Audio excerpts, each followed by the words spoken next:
The bottom shell is broken and needs to be replaced. Remove two screws from the top shell. Remove two screws from the flight controller board. Disconnect all motor cables.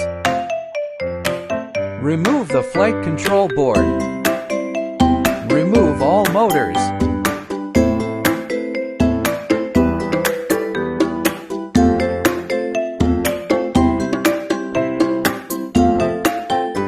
Take out the new shell. Insert the motor.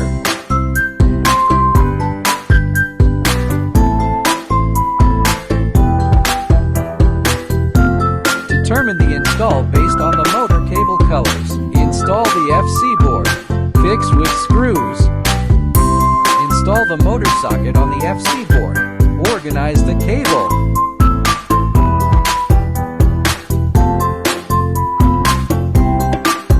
Install the camera and top shell. Fix with screws. Insert the battery and begin testing. Reset the code for calibration. Replacement successful.